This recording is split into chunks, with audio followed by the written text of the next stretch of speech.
From the nation's capital, the Conservative Caucus presents Conservative Roundtable, an in-depth look at today's most important issues. Welcome to Conservative Roundtable. I'm Howard Phillips, chairman of the Conservative Caucus, which sponsors these broadcasts. I'm delighted that we have as our featured guest for this edition of Conservative Roundtable my colleague, Charles Orndorff. Charles, in addition to being a financial wizard who oversees all of the administrative work of the Conservative Caucus and the Conservative Caucus Foundation, is also a very serious constitutional scholar. He's a graduate of the University of Virginia. He became a member of Phi Beta Kappa. He was very active in the early days of Young Americans for Freedom, organizing college campuses, and he has served on the State Central Committee of the Virginia Republican Party. His major at UVA was in American history. And Charles and I at the Conservative Caucus and members of our staff have been working very hard, really since the 1970s, to prevent what would be a very serious violation of the Constitution. And let me up front read to you from the Constitution, and then we'll let Charles go into further detail and talk about the current situation. Congress shall have power, says Article 1, Section 8, the Congress shall have power, to exercise exclusive legislation in all cases whatsoever over such district not exceeding 10 miles square as may, by cession, C-E-S-S-I-O-N, of particular states and the acceptance of Congress, become the seat of the government of the United States, and to exercise like authority over all places purchased by the consent of the legislature of the state in which the same shall be, for the erection of forts, magazines, arsenals, dockyards, and other needful buildings. Charles, why don't you explain what I just read? Yes, that particular provision was put into the Constitution because in 1783, 4 years before the Constitution was even written, there was a very serious incident in Philadelphia, which at that time was the capital. The Continental Congress was meeting there, and a group of disappointed soldiers, disappointed because they hadn't been paid in quite some time, came into Philadelphia, surrounded what we now call Independence Hall, which is where the Congress and also the Pennsylvania Executive Council were meeting, and were demanding that something be done. And they weren't just demanding it in a normal demonstration type way. They were standing there with their guns. They were threatening in both a verbal and at least implicitly physical way with guns and bayonets that they had better get what they wanted or else. And so naturally Congress, having no power of its own to get rid of these soldiers, at least until Washington could get some of his troops there, asked the Pennsylvania Executive Council to do something about it. Call out the militia, restore order, protect Congress. And the Executive Council said no, because these were Pennsylvania troops. They were constituents of the Executive Council.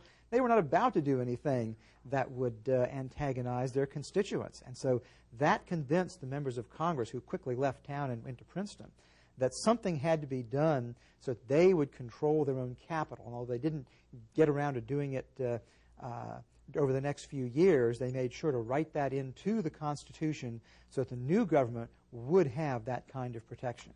Now, wasn't there a compromise involving Thomas Jefferson that led to the selection of the particular site which came to be known as Washington, D.C.? Yes. Jefferson, Madison, and Washington were all very interested in getting the capital placed on the Potomac. And when it looked for a while as if the capital was going to be put in near Philadelphia on the Delaware River, but they were able to hold that off for a while. And then when Hamilton needed additional votes to pass his bill to assume the state debts, Jefferson arranged a dinner with him and Madison, and then Hamilton and Madison at that dinner worked out a compromise. The Potomac would get the capital, and Hamilton would get a few extra votes that he needed. So that was the deal. Hamilton got the money, and we got Washington, D.C. That's correct. Now, it says not exceeding 10 miles square. Where did the land come from that became D.C.? There were a lot of different places, ranging from at least as far as Kingston, New York, to Williamsburg, Virginia, that were saying, we want the capital, we'll provide this. But once they settled on the Potomac, of course it was Virginia and Maryland that agreed to jointly provide the land, about a little bit more than a half coming from Maryland and a little bit less than a half from Virginia. Now, some of those who are opposed to granting voting representation in the House to the District of Columbia have advocated proposals to return portions of the district to either Maryland or Virginia and let people vote there. Would you elaborate on that? Yes, and in fact, that's one of the things that has come up from time to time, that the idea of giving the land back, even as early as 1803, in fact, I discovered. There are some problems with that. One is there's questions as to whether it's constitutional or not. The Virginia portion actually was retroceded in 1846, and it never got a clear constitutional challenge because it wasn't, no one came out, even tried to go into court against it until almost 30 years later, and the Supreme Court just said, well, it's been treated as part of Virginia for so long now, we're not going to overturn all the criminal convictions and declare all the taxes collected to be invalid, so we're just going to refuse to even consider this. But probably it is unconstitutional. But beyond that, we could always fix that with a constitutional amendment. But the biggest problem with retrocession is that it would undermine the very purpose of creating the district. Right now, the district is big enough to be able to provide that protection to the capital. If you shrunk the district down, which has been proposed, to just the area right around the mall, first of all, you leave out some government buildings, and second, you don't really have the kind of protection that would be needed. During the Vietnam War, for example, there was one occasion when protesters said, we're going to shut down the city, and we're going to do it by blocking traffic over the Potomac River bridges. Now, that would be a pretty effective way of shutting down the government, and it would be possible if you had a local government or state government that was willing to say, we're not even going to bother to take these protesters away. We agree with them. Right now, because Congress does have ultimately jurisdiction, they have the power to do something about that. But with retrocession, they really would lose the power of protecting themselves. Now, this language in Article 1, Section 8 makes it very clear that Congress shall have power to exercise exclusive legislation in all cases whatsoever over the district. But Congress has yielded more and more power to the residents of the district, and they haven't really exercised fully this language. What's the history of the governance of the District of Columbia? During most of the period of the district's existence, since it was really created in 1801, it was ruled by commissioners appointed by the president. There was a brief period during Reconstruction when it had an elected government. Then that was returned to elected government in the early 1970s. When Lyndon Johnson was president, he authorized the selection of Walter Washington to be the first mayor of the District of Columbia.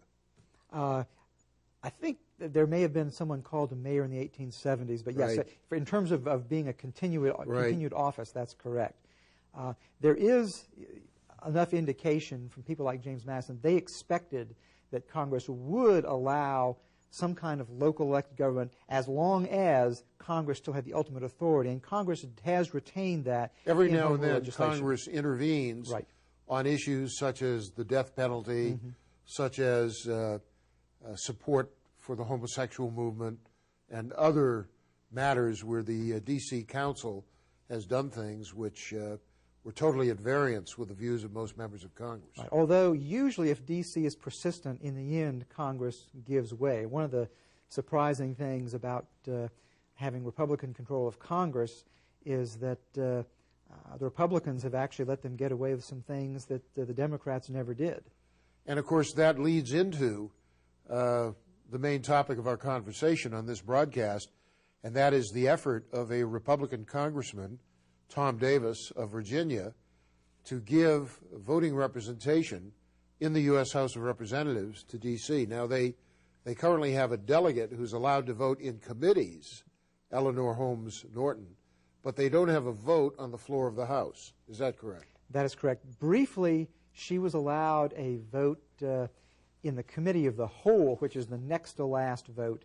1993 and 94, that was instituted, and as soon as the Republicans took control, they did eliminate that.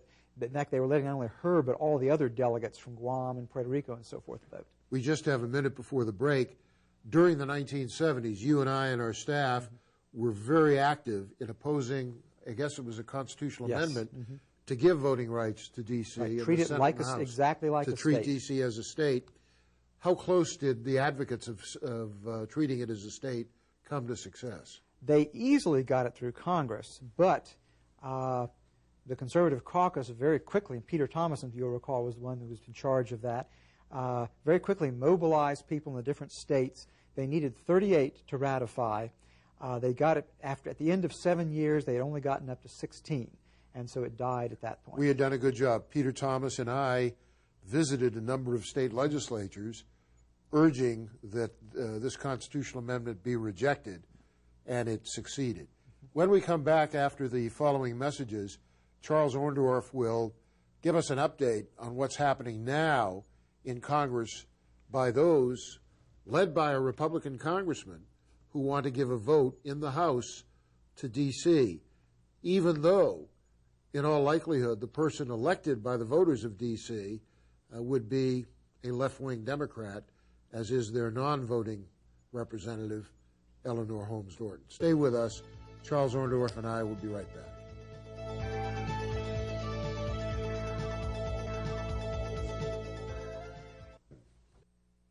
The Constitution of the United States is a guarantor of our liberties if it is followed. Unfortunately, too many of our elected officials neither read the Constitution nor adhere to its provisions. The Conservative Caucus has as its mission limiting the federal government to its delegated, enumerated functions. We strive to reassert the principles of sovereignty and accountability set forth in the Declaration of Independence and confirmed in the United States Constitution. The Conservative Caucus deserves your support as the only national conservative organization for which constitutional fidelity is a prime issue and motivating force. The Conservative Caucus, www.conservativeusa.org or 703-938-9626. Here's how you can become a citizen lobbyist and influence how your representatives vote. Write a letter to your congressmen and senators.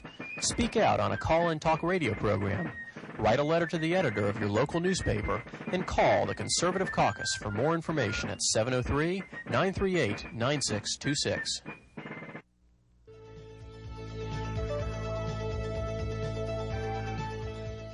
Welcome back. I'm Howard Phillips with our guest, my colleague Charles Orndorff, the Administrative Vice Chairman of the Conservative Caucus, and a leading constitutional scholar whose testimony on the subject of D.C. representation in Congress has been presented to the Committee on the Judiciary of the U.S. House of Representatives. Charles, what has been proposed by Republican Congressman Tom Davis, and why is he doing this? Well, I'm not sure about why, aside from the fact that I think he does want to cultivate good relations with Eleanor Holmes Norton, because there is a certain necessity for that since there are in adjacent districts. But he's come up with a very clever bill. I would not have thought that you could put together any bill that would have so much Republican support for giving representation to D.C. But the way he did it was to frame the bill so that not only does D.C. get one vote in the House, but also the state of Utah gets one vote. Utah, of course, being a Republican state, and they're assuming it will elect a Republican congressman. Utah was in line for the 436th congressman at the last reapportionment, but of course there's only 435, so Utah just missed getting their fourth congressman. and they are very eager to. So this would pick that raise up. the size of the House to 437. That's correct. Yes, permanently. Permanently. Utah would always have that extra No, seat? Utah would have it for the next 4 years, the next 2 Congresses. After that, it would, or the next 3 actually, I guess. But then beginning with 2012, of course, there'll be a new reapportionment by that time, and who knows where that seat will go. It won't necessarily be a Republican seat at that point. So D.C. would be a permanent winner. Yes. And Utah would be a temporary winner. Right. It's almost certain that Utah, by the time of the next reapportionment, would get a 4th congressman anyway. They're a rapidly growing state. What is the current state of play in Congress on this legislation? It appears that the bill will be taken up in the full Judiciary Committee sometime during the lame duck session in November. In other words, when Congress reconvenes following the November 7 election. Exactly. At that time, it's hard to say what will happen. There are clearly enough Republican votes for it at this point that if all the Democrats vote for it, you would expect it to get out of the Judiciary Committee and go to the floor for a vote by the full House. However, there's another part of the compromise in this bill which may be unraveling now, and that is the Democrats realized as the bill was being drafted that if Utah was allowed to reapportion their seats from 3 to 4, they might be able to do it in such a way as to defeat the one Democratic congressman in Utah. Jim Matheson. Right, and therefore gain 2 seats instead of 1. And therefore D.C. would just offset the loss of Matheson's seat, and the Democrats would be down 2 instead of even. So, and the Democrats want the additional seat to be at large. Right, and that is written into the bill as it was introduced and as it's before the committee now. And Jim Sensenbrenner says, no, we got to get Jim Matheson. Well, he says he doesn't believe that there are some constitutional problems, at least as the Supreme Court has been reading the Constitution. This is one of those rare cases where I actually think the Democrats may be right in terms of what can and can't be done, because you've got a court that is trying to read more into the Constitution than it says. But at any rate, they're probably correct in saying that the Supreme Court might use that as another reason to strike down the legislation. Well, despite the plain language of the Constitution, there were people who testified before the Judiciary Committee, subcommittee that considered this, saying it was perfectly okay. What is their reasoning? Part of it is to say that that very clause you read earlier about exclusive legislation over the district actually should be read as any legislation relating to the district. That's clearly not what the language says, and in the history shows that's not what it means. Their strongest argument in their minds is that they say, well, if you go back and look at the ratification debate, there's silence on whether D.C. can be considered as a state for representation. That means it can be. Well, in fact, the silence is all on one side. Nobody said it could be. There are people who during the debate who said that it cannot be. And in fact, the information is out there in the standard reference works for anybody who looks for it. One of the statements was in the debate in the New York Ratifying Convention when Thomas Treadwell said, I can't vote for this, and one of the reasons is because the people who live in this district won't be able to vote for the Congress that's passing laws that apply to them. And there was actually an attempt in that convention to say, okay, we're going to have a resolution saying the Constitution should be amended to let them be represented. The convention voted it down. They understood what it did, and they supported it. And that's clear throughout the ratification debate. You know, another problem is that the UN wants to stick its nose into it. The UN is telling us that the Second Amendment, with the rights of gun ownership, violates human rights and is improper. They've challenged the United States on the death penalty, and they're now saying at the United Nations that it's a violation of human rights for the District of Columbia not to have voting representation in Congress. But really, when you're talking about D.C., you're not just talking about the people of ordinary status who live there. You're talking about the most powerful lawyers, lobbyists, journalists, etc., who are in the District of Columbia. So this is like giving a vote to K Street. It's like giving a vote to the Washington power structure, the Washington establishment. Charles, we have less than a minute before we go to a break. What were some of the arguments you made in your testimony? I pointed, of course, to the direct quotations in the Constitution that over and over again say states are represented in Congress. And that's clear enough, and that should end the argument.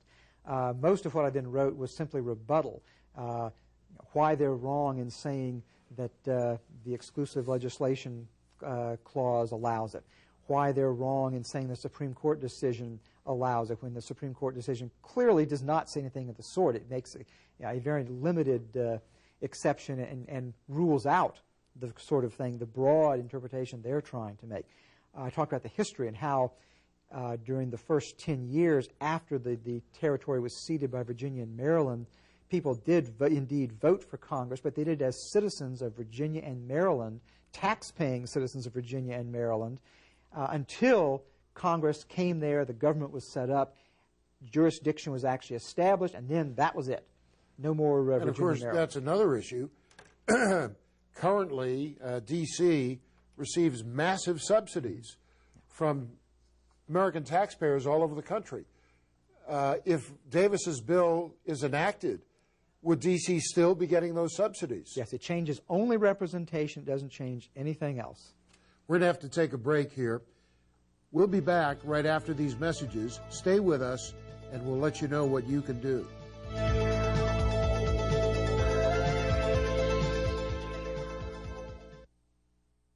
The Bible tells us that parents are responsible for the nurture and admonition of their children.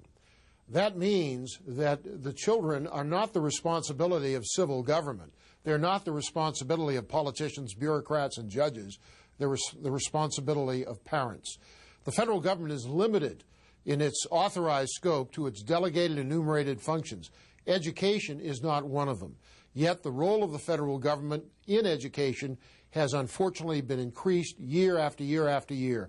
The Conservative Caucus, promoting constitutional fidelity, is working to completely remove the federal government from subsidy and regulation of education, which should be subject to parental and local determination and control. The Conservative Caucus, www.conservativeusa.org or 703-938-9626. More than the entire population of Cincinnati. More than all the men and women in the Marine Corps. More than 4 times the number of unemployed auto workers. Since 1980, over 500,000 Americans who make clothing and home fashions have lost their jobs because we don't realize the impact of buying imported goods. So if you think looking for the Made in the USA label doesn't matter, Next. It matters. Welcome back. I'm Howard Phillips, Chairman of the Conservative Caucus, and our guest is Charles Orndorff, the Administrative Vice Chairman of the Conservative Caucus. Do me a favor. Contact us and get a copy of Mr. Orndorff's 7-page testimony setting forth the constitutional reasons why D.C. ought not be given voting representation in the U.S. House. You can contact us by fax, 703-281-4108, by mail, that's 450 TCC, the Conservative Caucus, at 450 Maple Avenue East, Vienna, Virginia, 22182, or by doing so through our website, www.conservativeusa.org. Charles, your testimony was 7 pages long. It was brilliant. It was irrefutable. And everyone to whom I've shown it was extremely impressed, including Phyllis Schlafly, who spoke at our Constitution Day event. Charles, what are some of the most important reasons why this Tom Davis proposal must be defeated? If this passes, it just opens up a Pandora's box. The reasoning that's been used for it, if you accept their interpretation of the Constitution, it would also allow them to grant representation to the territories.